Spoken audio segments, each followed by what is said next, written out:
I'm 26, work remotely as a graphic designer, and I live in what I'll call Millbrook, a tiny town in rural Pennsylvania with about 3,000 people where literally nothing interesting ever happens. Until I made it happen. By accident. Kind of.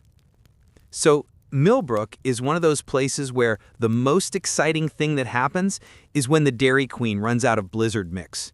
Everyone knows everyone, and everyone has opinions about everyone else's business. It's like living inside a soap opera written by people who've never left their hometown. The epicenter of all Millbrook drama is our town Facebook group, Millbrook Community Updates and Discussion. It's supposed to be for things like road closures and lost pets, but it's actually where middle-aged residents go to wage psychological warfare over things like whether the new stop sign is positioned correctly. I joined the group when I moved here 2 years ago, thinking it would help me get to know my neighbors. What I found instead was the most entertaining reality show I'd ever witnessed. Let me introduce you to the main characters. Brenda Patterson, self-appointed town moral authority, 52, runs the local flower shop and has opinions about everything. Brenda likes to post dramatic essays about the decline of small-town values whenever teenagers dare to exist in public spaces. Rick Morrison, town councilman, who takes himself way too seriously. Every post is a speech about fiscal responsibility and proper procedures. Uses more acronyms than a government manual. Janet Kowalski, PTA ROM with too much time and not enough hobbies. Organizes committees for committees. Will turn any discussion into a debate about children's safety. Dale Henderson owns the hardware store, posts blurry photos of suspicious activity, usually teenagers walking, and conspiracy theories about why the streetlights are LED now. These four basically treated the Facebook group like their personal kingdom, and they were constantly fighting with each other about the dumbest stuff imaginable. The drama that started everything was Benchgate. Someone donated a park bench to the town square, a literal park bench. Brenda posted thanking whoever donated it and saying how lovely it looked. Simple, right? Wrong! Rick commented that the bench wasn't installed following proper municipal procedures and might be a liability issue. Janet chimed in, worried about whether the bench was safe for children. Dale posted a blurry photo claiming the bench was blocking his view of suspicious activity across the street. This escalated into a 200-comment thread spanning 3 days about a bench. People were tagging their friends to take sides. Someone created a poll about whether the bench should stay. Brenda accused Rick of bureaucratic overreach. Rick threatened to bring it to the next town council meeting. I'm sitting at my computer reading this madness, and I just couldn't help myself. I created a fake account, anonymous Millbrook resident, and posted, "Has anyone considered asking the bench what it wants?" That's it. One stupid joke comment, but somehow it got 15 likes and started people arguing about whether I was being serious or sarcastic. The next day, I posted, "Update. I spoke with the bench. It's happy where it is, but requests a small plaque reading, 'In memory of all the drama this caused.'" 30 likes. People were either laughing or getting genuinely angry at my disrespectful attitude toward municipal governance. That's when I realized I had accidentally discovered a superpower, the ability to make this entire town lose their minds with completely absurd comments. And honestly, after 2 years of watching these people take themselves so seriously, it was kind of therapeutic.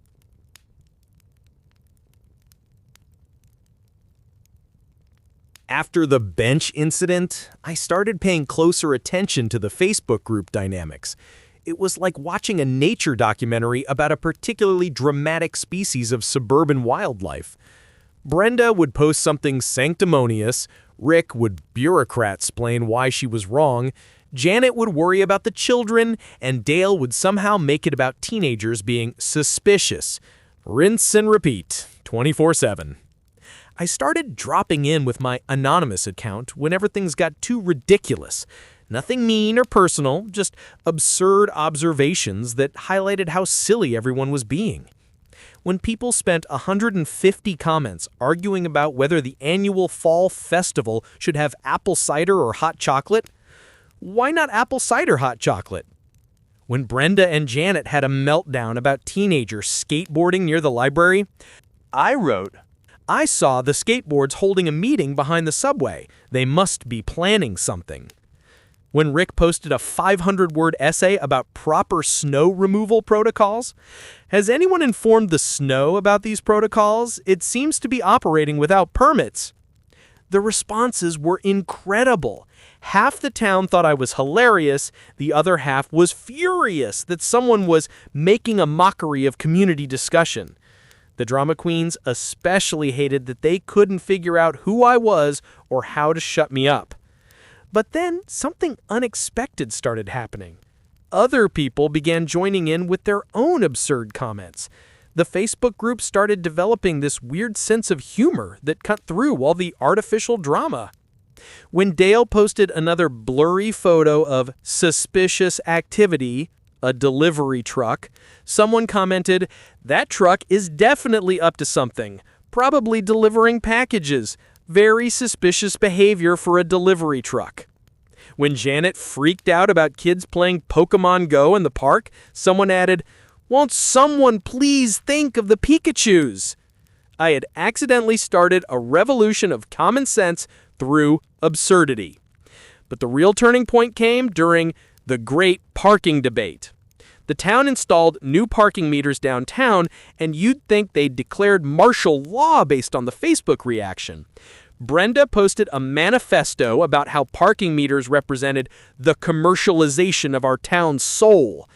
Rick defended them as necessary infrastructure modernization. Janet worried they'd create safety issues. Dale claimed they were part of a conspiracy to track citizen movements. 48 hours of increasingly unhinged debate about parking meters. That's when I posted what became known as the Parking Meter Manifesto. Breaking news. I have obtained the demands from the parking meters leader. First, recognition as full citizens with voting rights. Second, small umbrellas for rainy days. Third, the right to unionize. This is bigger than we thought, people. The meters are becoming self-aware. I recommend we negotiate before they team up with the street signs. This post got 89 likes and 156 comments. People were tagging friends from other towns to come witness the insanity. Someone shared it in 3 other local Facebook groups. But more importantly, people started actually laughing at how ridiculous the whole debate was. The parking meter controversy just died. When you can't take your own outrage seriously anymore, it loses its power. That's when I realized what I'd stumbled into wasn't just trolling, it was accidentally effective social commentary.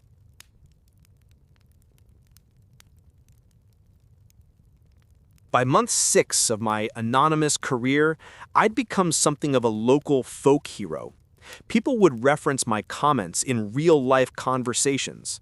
I heard someone at the grocery store say, "Well, we should probably ask the vegetables what they think," during a discussion about organic produce prices. The Facebook group had transformed from a constant battleground into this weird mix of actual community discussion and surreal humor. People were still passionate about local issues, but the artificial drama was way down because everyone was afraid of being mocked by anonymous Millbrook resident. But then I discovered something that changed everything. Some of the most dramatic Facebook warriors weren't just attention-seeking, they were straight-up corrupt. It started when Rick posted about the budget for new streetlights. He was being his usual bureaucratic self, talking about competitive bidding processes and municipal standards, standard Rick stuff. But I'm a graphic designer, which means I'm good at noticing visual details. The bid documents he'd posted as screenshots had some weird formatting inconsistencies. Different fonts, slight color variations, margins that didn't line up. Out of curiosity, I downloaded the images and examined them more closely. The winning bid had clearly been edited. Someone had changed the dollar amounts and company names after the fact. Rick wasn't just being a boring bureaucrat. He was committing actual fraud by awarding contracts to his friends and manipulating the documentation. This was way beyond Facebook drama trolling territory. This was criminal.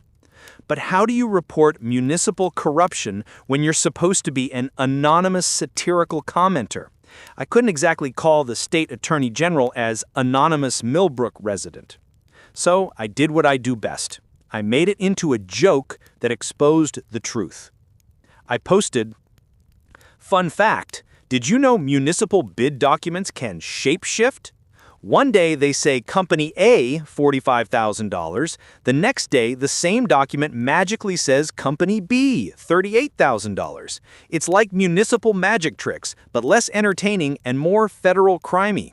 Has anyone checked if our bid documents have been taking improv classes?" I included side-by-side screenshots showing the alterations, presented as a "look at these silly inconsistencies" post. The response was immediate and intense. People started examining the documents themselves.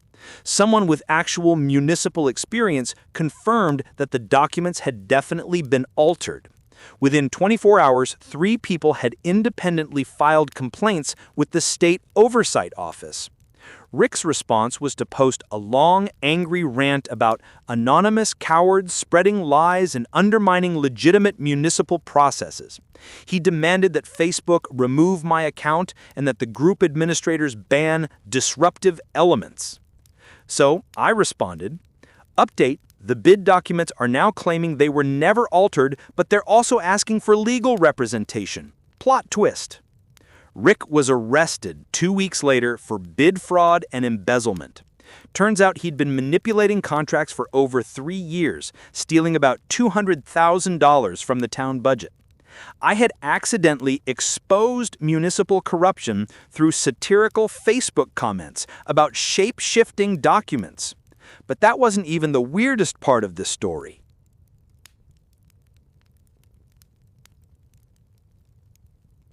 Rick's arrest sent shockwaves through our tiny town.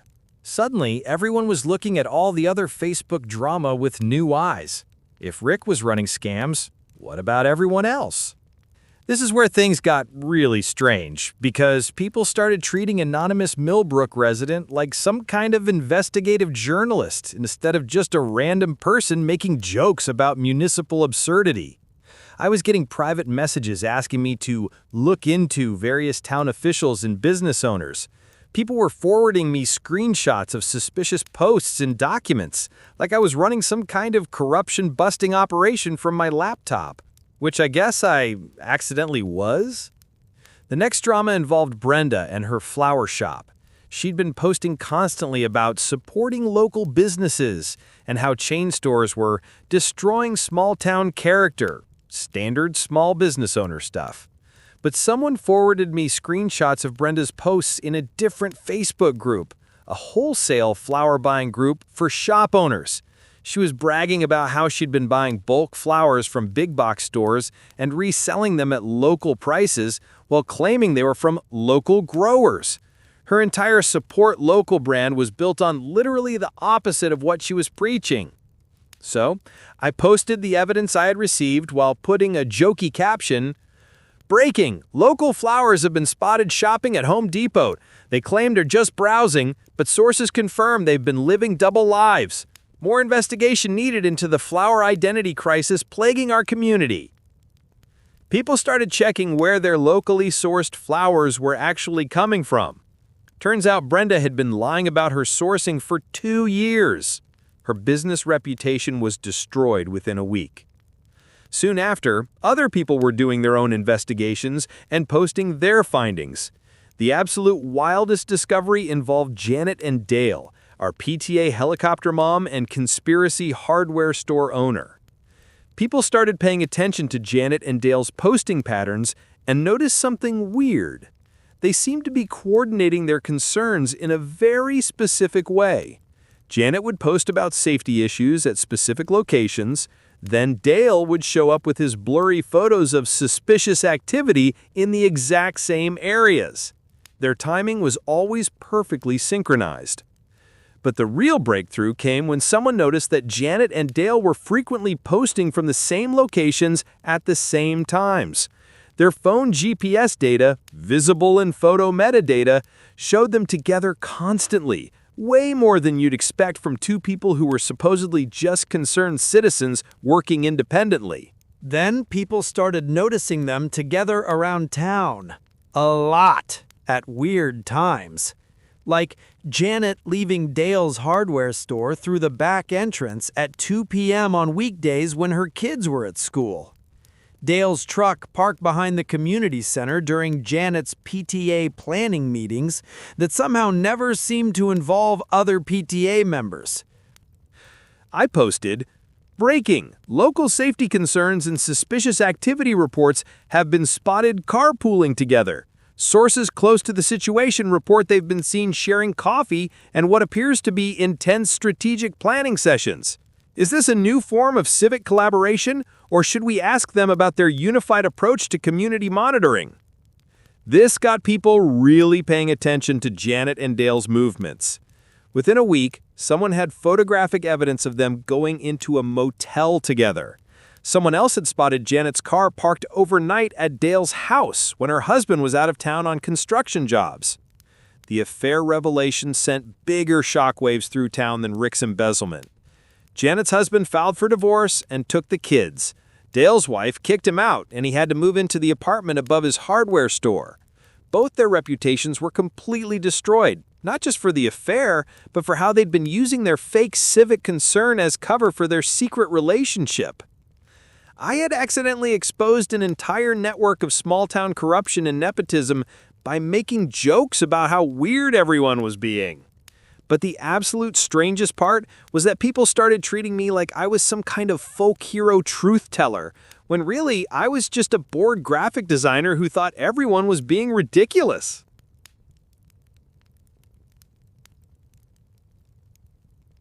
By the 1-year mark of my anonymous Millbrook resident career, the town Facebook group had completely transformed. The constant drama was mostly gone, replaced by actual community discussion mixed with people trying to be as funny as my satirical comments.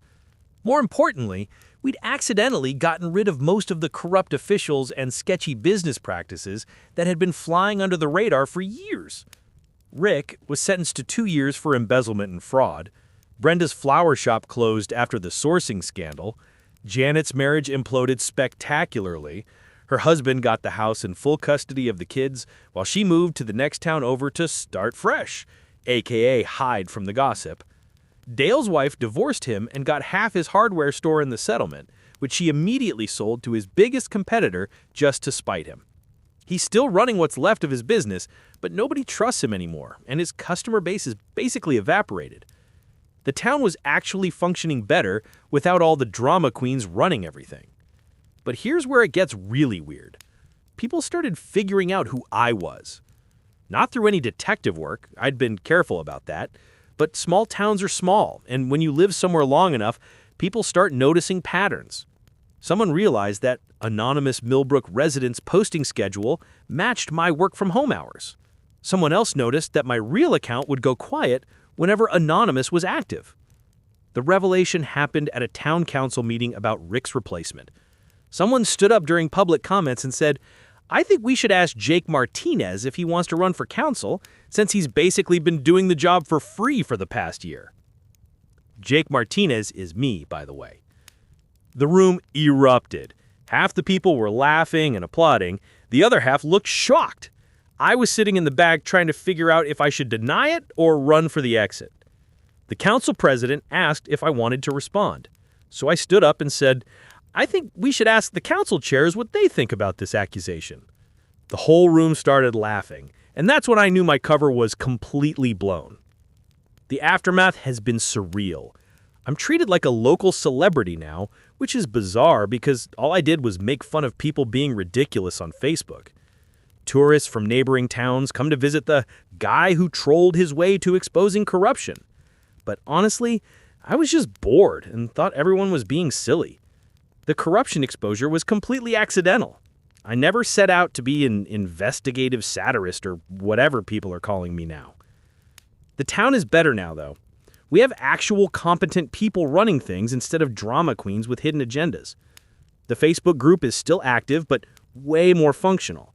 People still make jokes about municipal issues, but they also actually discuss solutions. And weirdly, I did end up running for town council. Not because I wanted to be a politician, but because someone had to replace Rick, and apparently I was the only person everyone trusted not to steal money or create unnecessary drama. I won by a landslide. My campaign slogan was, "I promise not to embezzle anything." So now I'm anonymous Millbrook resident, the guy who accidentally became a folk hero by trolling Facebook drama, and I'm an actual elected official. Life is weird. I still post as anonymous Millbrook resident sometimes, but now it's mostly just commentary on regional politics and reminders about town events. The magic is kind of gone now that everyone knows who I am. But you know what? Our town actually works now. People communicate instead of just creating drama. We have actual transparent government instead of backroom deals, and everyone has a better sense of humor about local issues. Oh, and we kept the bench. It has a small plaque that says, "In memory of all the drama this caused. Best $50 the town ever spent."